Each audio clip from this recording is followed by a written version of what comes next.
Human geography में आज अपन जो विशेष करके रिसोर्स एंड इन्वायरमेंट में संसाधन एवं पर्यावरण भूगोल में आज अपन जनसंख्या विस्फोट एवं पारिस्थितिकीय संकट के बारे में इस वीडियो के माध्यम से कुछ चर्चा करेंगे कि पॉपुलेशन एक्सप्लोजन यानी जनसंख्या विस्फोट, पॉपुलेशन एक्सप्लोजन यानी जनसंख्या विस्फोट और उसका पारिस्थितिकी पर क्या प्रभाव पड़ता है, इकोलॉजी जो है वो किस प्रकार से संकट आ जाता है। तो पॉपुलेशन एक्सप्लोजन क्या है, जनसंख्या विस्फोट क्या है, यानी कि सुप्रसिद्ध जो पारिस्थितिकीय वैज्ञानिक हैं ओडम यानी ईपी ओडम ने एक अच्छी परिभाषा दी है। जनसंख्या विस्फोट एवं पारिस्थितिकीय संकट के मध्य जो अंतर संबंध समझाया है वो एक ओडम महोदय ने, ईपी ओडम महोदय ने, यानी कि पारिस्थितिकीय वैज्ञानिक ओडम के अनुसार जनसंख्या से अभिप्राय किसी जो प्रजाति है या स्पीशीज, किसी प्रजाति स्पीशीज या जीवों, किसी भी प्रजाति के जीवों के समूह से है जो किसी स्थान में रहते हुए परस्पर आनुवंशिक सूचनाओं का आदान प्रदान करते हैं। ओडम महोदय ने जनसंख्या को परिभाषित किया है। ओडम महोदय ने जनसंख्या को एक डिफाइन करके 1.5-2 लाइनों में समझाया है। प्रसिद्ध एक जो पारिस्थितिकीय वैज्ञानिक हैं ईपी ओडम महोदय ने 1971 में एक पॉपुलेशन के बारे में डिफाइन किया था। ओडम के अनुसार जनसंख्या से अभिप्राय किसी प्रजाति के जीवों के समूह से है जो किसी स्थान में रहते हुए परस्पर आनुवंशिक सूचनाओं का आदान प्रदान करते हैं, ऐसा ओडम महोदय का कहना है।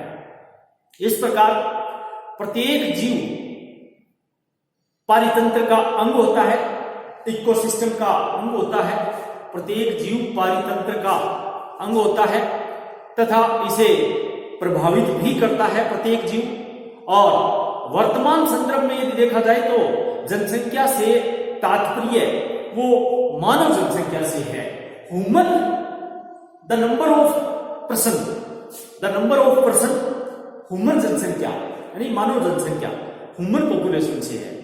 यानी जनसंख्या से जो वर्तमान में यदि देखा जाए, जो वर्तमान संदर्भ में यदि जनसंख्या से तात्पर्य देखा जाए वो मानव जनसंख्या से है, जो पर्यावरण का एक आवास्य, जिसको बोलते हैं आवास्य, रहने योग्य आवास्य यानी आवास कहने का मतलब है जो पर्यावरण में एक यूं समझिएगा कि जनसंख्या का तात्पर्य मानव जनसंख्या से है, जो पर्यावरण का एक आवास्य के रूप में उपयोग करती है। और यही जो मानव के रूप में जो जनसंख्या है वो अपने जो विभिन्न प्रकार के क्रियाकलापों से पारितंत्रों में कुछ प्राकृतिक प्रक्रमों में परिवर्तन उपस्थित कर पारिस्थितिकी संकट उत्पन्न करती है।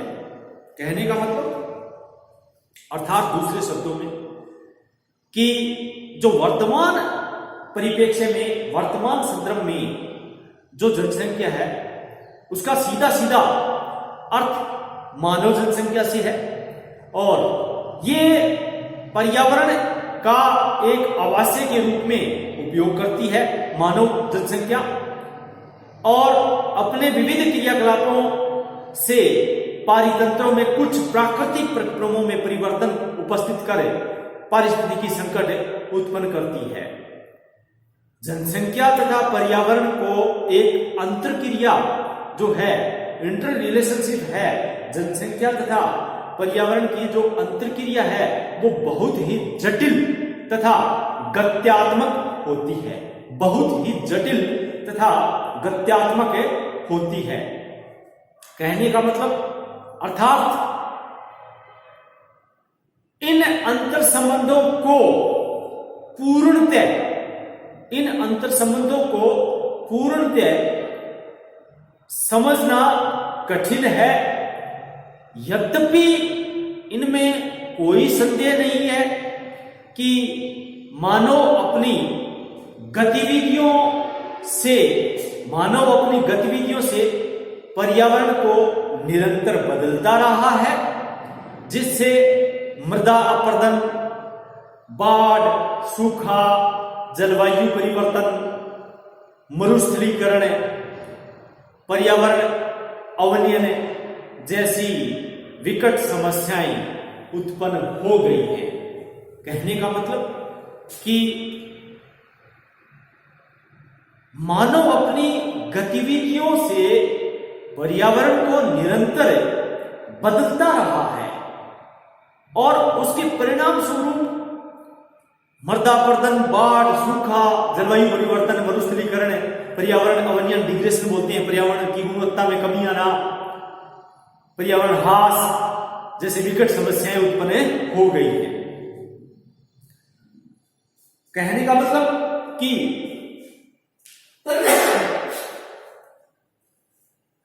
जो जनसंख्या विस्फोट है, प्राकृतिक, आर्थिक तथा सांस्कृतिक पर्यावरण जिसको बोलते हैं हमने, प्राकृतिक, आर्थिक एवं सांस्कृतिक पर्यावरण संयुक्त रूप से जनसंख्या की वृद्धि तथा स्थानिक प्रक्रियाओं, जो स्थानिक अंतर प्रक्रिया होती है, प्रक्रियाओं को निर्मित करता है। कहने का मतलब यह है कि प्राकृतिक, आर्थिक एवं सांस्कृतिक जो पर्यावरण है वो संयुक्त रूप से जनसंख्या की वृद्धि तथा स्थानिक प्रक्रियाओं को नियंत्रित करता है, और दूसरी ओर मानवीय क्रियाकलाप है वो पारितंत्र में एक श्रृंखलाबद्ध प्रतिक्रियाएं करते हैं। इन प्रतिक्रियाओं को या इन जो परिणामों को या इन प्रतिक्रियाओं में प्रदूषण तथा प्राकृतिक जो जिसको बोलते हैं अपने विक्षोभ, प्राकृतिक निक्षेप का बोलते हैं हमें, जो प्राकृतिक जो डिग्रेशन हो रहे हैं, ह्रास हो रहे हैं, उसमें एक यूं समझिएगा कि भिन्नता का एक मतलब एक चिंता का विषय बन गया है। यानी प्रतिक्रियाओं के परिणाम स्वरूप जो प्रदूषण तथा प्राकृतिक जो निक्षेप है उनका एक चिंता का विषय बन गया। जनसंख्या का जो पर्यावरण पर प्रभाव है, जनसंख्या के पर्यावरण पर प्रभावों को अपने समझने के लिए गहन विश्लेषण की आवश्यकता है, और जिससे समस्या के निदान के लिए, समस्या के समाधान के लिए, समस्या के निदान के लिए उपाय तथा भविष्य के लिए नियोजन किया जा सके।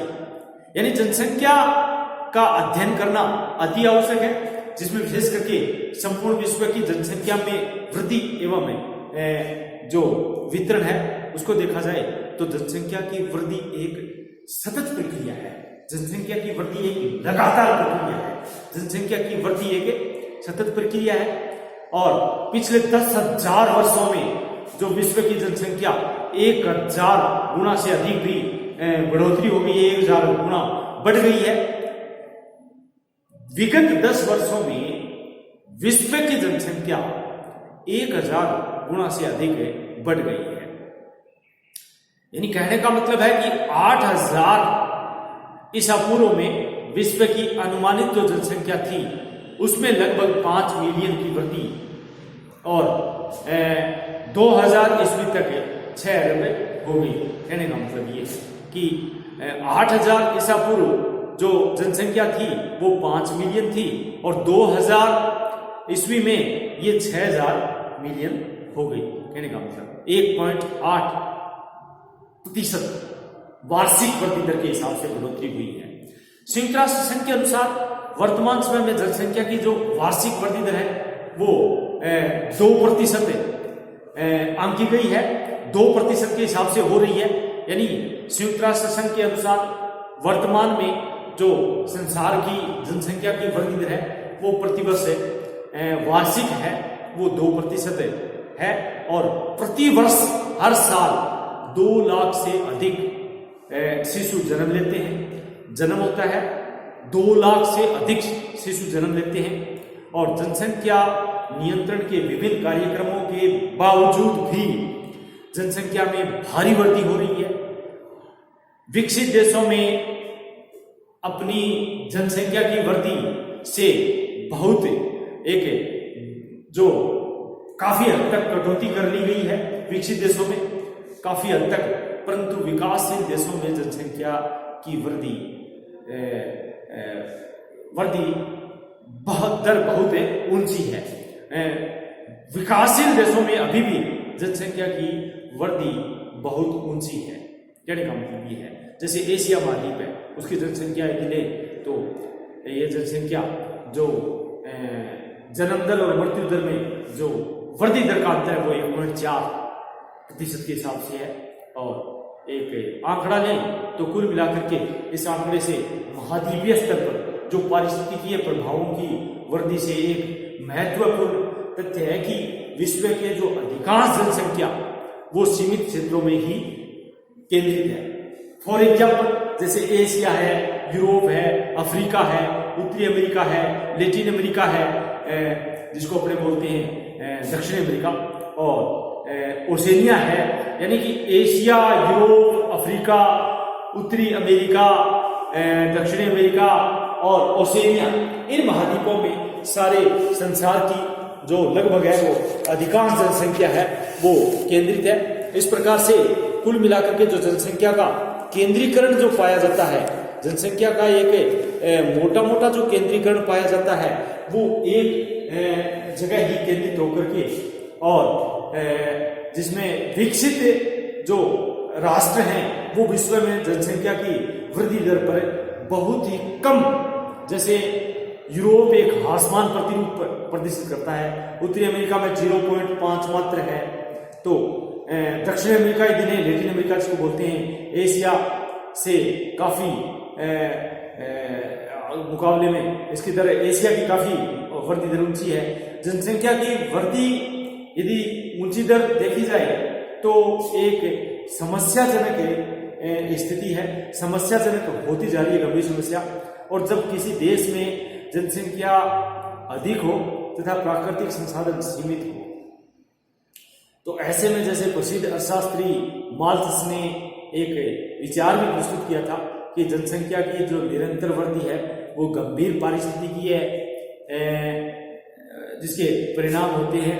और उन परिणामों के अनुसार, क्योंकि जनसंख्या माल्थस ने ज्यामितीय दर से बताई थी, जिसमें 1 से 2, 2 से 4, 4 से 8, 8 से 16 ऐसे बताई थी। माल्थस ने कहा कि जनसंख्या की जो वृद्धि दर है वो ज्यामितीय विधि से, और जबकि भोजन व अन्य संसाधनों में जो एक वृद्धि है वो गणितीय विधि से, जैसे 1, 2, 3, 4, 5, 6 यूं तो वृद्धि हो रही है। तो इन वृद्धि की जो संभावना है उस अनुसार जब जनसंख्या एक अनियंत्रित हो जाती है, जो युद्ध है, भूखमरी है, महामारी है, और ऐसे युद्ध, भूखमरी, महामारी जैसे दुष्परिणाम सामने आते हैं, ऐसा माल्थस का मानना है। माल्थस का यह भी मत था कि जनसंख्या की वृद्धि पर्यावरण की जो एक सहनशीलता है, एक जो पर्यावरण की सहनशीलता से अधिक हो जाने पर प्रकृति स्वयं समायोजन कर लेती है, प्रकृति स्वयं समायोजन कर लेती है। जनसंख्या वृद्धि से जनसंख्या का एक अतिशय दोहन होता है जो पारिस्थितिकीय संकट का कारण बनता है। अंततः क्या होता है? अकाल, बाढ़, भूकंप, भूस्खलन, महामारी जैसी प्राकृतिक प्रकोप प्रकट होते हैं और इन प्राकृतिक प्रकोपों से जिससे बड़े पैमाने पर जनसंख्या का जो एक विनाश जिसको बोलते हैं, बड़े पैमाने पर जनसंख्या की मृत्यु होती है और देशों के बीच में युद्धों से भी मानव जीवन की भारी हानि होती है। मानवता के इतिहास में ऐसे अनेक उदाहरण भी हैं जब प्राकृतिक आपदाओं के कारण जनसंख्या घटी है। चीन में यदि देखें तो 1877 से लेकर के 79 के बीच में एक दुर्भिक्ष अकाल पड़ा था या जिसमें 90 लाख लोग मारे गए और 1928-29 में एक अकाल ने 20 लाख लोगों की जान ले ली थी और पूर्व सोवियत संघ में ऐसे उदाहरण है। 1932 से 34 के बीच में एक जो दुर्भिक्ष में 40 लाख लोगों की मृत्यु हो गई थी और भारत में यदि देखें तो 1837, 1863 और 1876 से 79 के बीच में 8-10 जैसे 50 लाख लोगों की मृत्यु हो गई थी। कहने का मतलब है कि भारत में यदि देखें तो 8 लाख लोग 1837 में, 10 लाख लोग 1863 में और 1876 से 1879 के बीच में 50 लाख लोगों की मृत्यु हो गई थी। और इसी प्रकार बाढ़, भूकंप, ज्वालामुखी, भूस्खलन, चक्रवाती तूफान ने हजारों लोगों या लाखों लोगों की एक बलि ले ली। प्रकृति ही नहीं, स्वयं मानव ने भी मानव का संहार किया है। खुद प्रकृति नहीं, मानव ने भी मानव का संहार किया है। जैसे फर्स्ट वर्ल्ड वॉर यदि लें 1914 से जो 18 के बीच में यदि देखें, इसका प्रथम विश्व युद्ध जिसको बोलते हैं उसमें 72 लाख और सेकेंड वर्ल्ड वॉर जो हुआ था उसमें 73 लाख, यानी फर्स्ट में 72 लाख और सेकेंड में 73 लाख लोग मारे गए। स्पेन के जो गृह युद्ध हुआ था 1936 से 1939 के बीच में उसमें 63 लाख लोग मृत्यु प्राप्त कर चुके और भारत में भी यदि 1946 से लेकर के 48 के दौरान जो सांप्रदायिक दंगे हुए थे उसमें 59 लाख लोग, 59 लाख मनुष्यों की जान गई थी।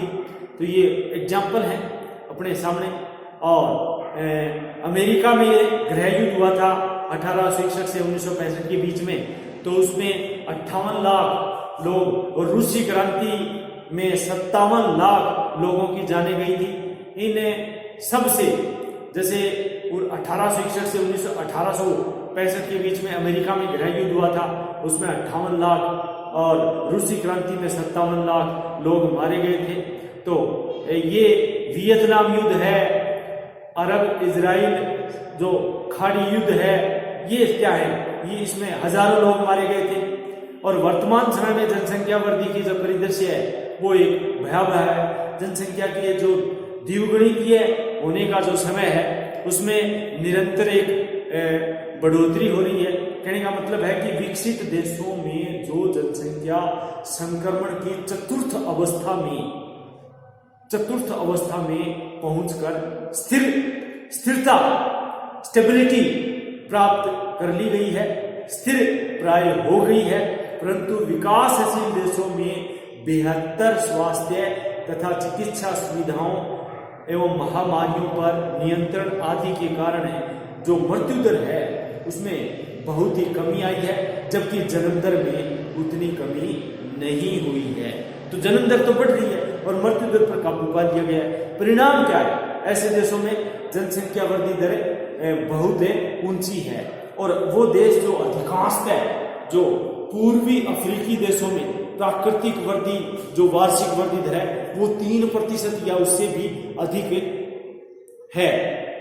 यही कारण है कि जो आर्थिक विकास है वो उनका आर्थिक विकास से के बावजूद भी जो विकासशील देश हैं उनकी जो एक दर है वो एक सोचनीय का विषय है, समस्या उत्पन्न कर रही है। 1990 में यदि देखें तो विश्व की 20% या उससे अधिक आबादी, 20% या उससे अधिक आबादी जो घोर एक दरिद्रता जिसको बोलते हैं, घोर दरिद्रता के आगोश में थी। और इसके पीछे कारण क्या था? भोज्य पदार्थों की अनुपलब्धता, भोज्य पदार्थों की अनुपलब्धता, और जिसमें शक्ति का अभाव होना, यानी कि शक्ति, भोज्य पदार्थों की अनुपलब्धता, और उसमें विभिन्न प्रकार के कारण रहे हैं, जैसे दरिद्रता है, परस्पर प्रेरक संबंध पाया जाना। इससे क्या है, जो दरिद्र घरों में अधिक बच्चे, और इस प्रकार से जनसंख्या वृद्धि एवं दरिद्रता जो एक दुष्ट चक्कर का एक स्थायी परस्पर प्रेरक अंतर संबंध स्थापित हो जाता है। कहने का मतलब है कि परिणाम क्या होता है? परिणाम ये होता है कि जनसंख्या विस्फोट, जिसको अर्बनाइजेशन की संज्ञा दे सकते हैं, नगरीकरण की समस्या उत्पन्न होती है। तो नगरीकरण क्या है? नगरीकरण एक अचानक जो नगरीकरण जनसंख्या घनत्व में वृद्धि का एक महत्वपूर्ण कारक है। नगरीकरण जनसंख्या घनत्व में वृद्धि का एक महत्वपूर्ण कारण है। 1970 के दशक में, 1970 में विश्व की यदि माने तो लगभग 37%, 37% 1970 में विश्व के 37% जनसंख्या नगरों में निवास करती थी, और जो 20वीं शताब्दी के अंत तक लगभग 46% हो गई यही जनसंख्या। और विकसित देशों में ये 75%, और विकासशील देशों में ये 40% नगरीकरण जो जनसंख्या है वो दर्ज की गई थी। ऐसी जो एक संभावनाएं व्यक्त की गई कि 2025 ईस्वी तक नगरीय जनसंख्या जो है वो 60% से भी अधिक हो जाएगी, ऐसा एक अनुमान है।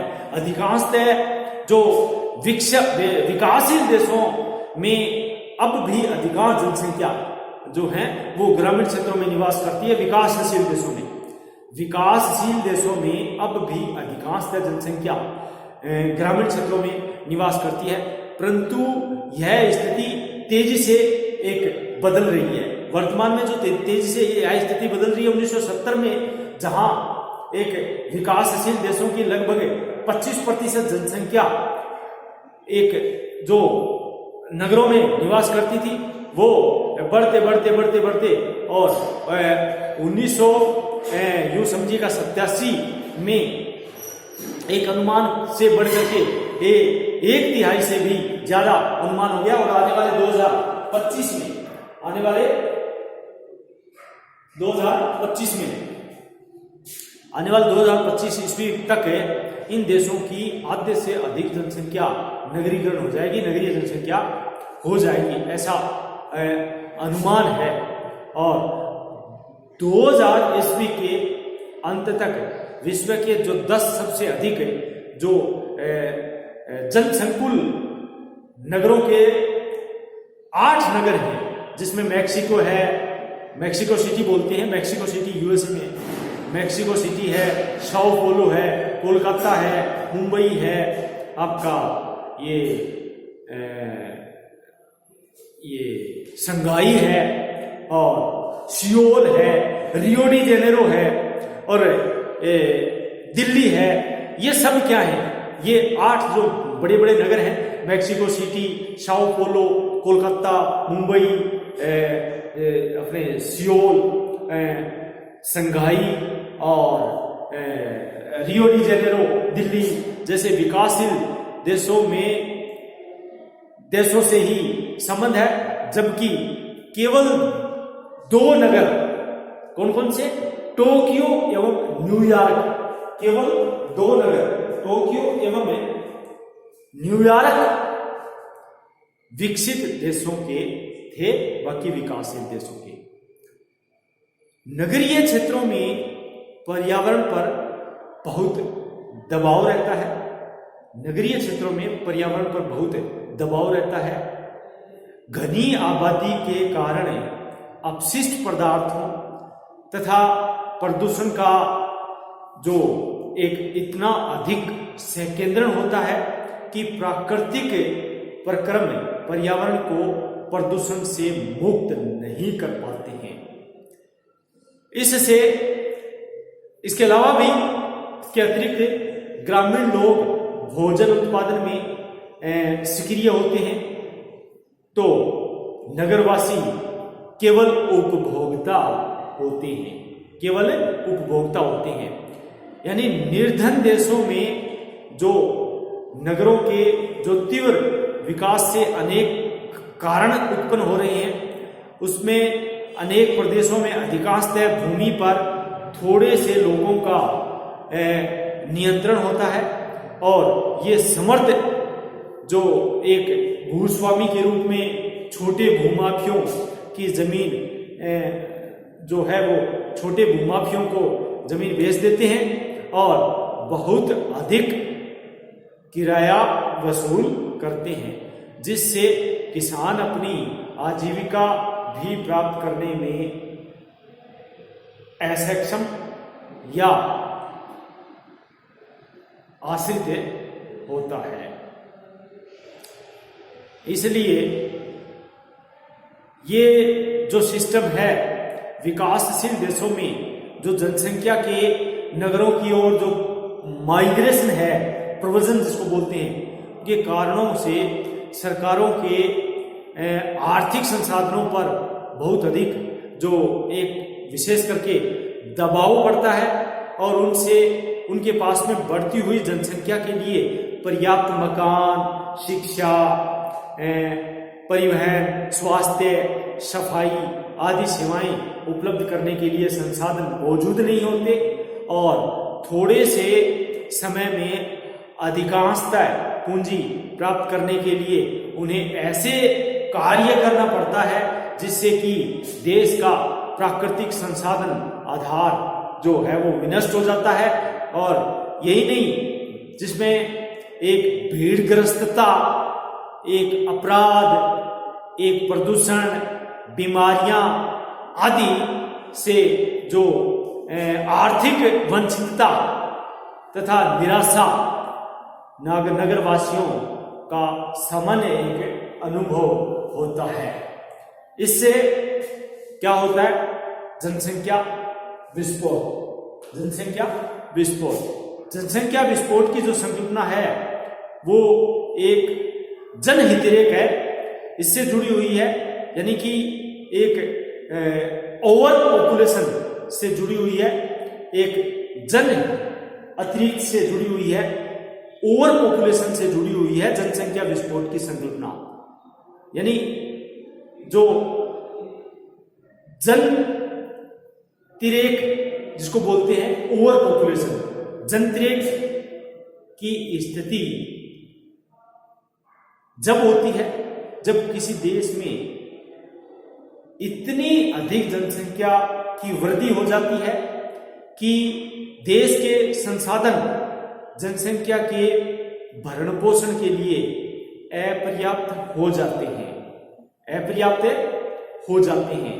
कहने का मतलब है कि दूसरे शब्दों में जब किसी क्षेत्र की पोषणीय क्षमता से अधिक जनसंख्या हो जाती है तो वहां जन अतिरिक्त या ओवर पॉपुलेशन की समस्या उत्पन्न होती है।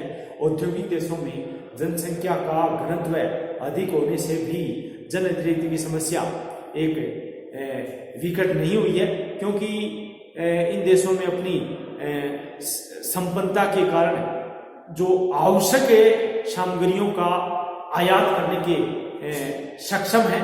और इसके विपरीत यदि देखें तो अनेक विकासशील देश इस समस्या से ग्रस्त हैं, ओवर पॉपुलेशन से ग्रस्त हैं, क्योंकि वृद्धि पर निर्भरता के कारण वृद्धि दर की निर्भरता के कारण पोषणीय संसाधनों की कमी है और इन विफलताओं के जो आवश्यक पदार्थों की आयात करने की जो सक्षमता है वो नहीं होती है और सीमित कृषि भूमि तथा निम्न उत्पादकता इसकी विफलता का प्रमुख कारण है।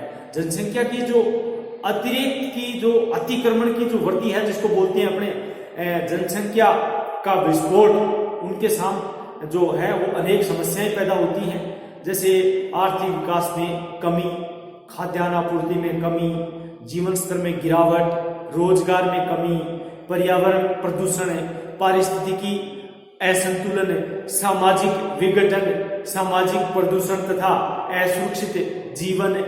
ये क्या है?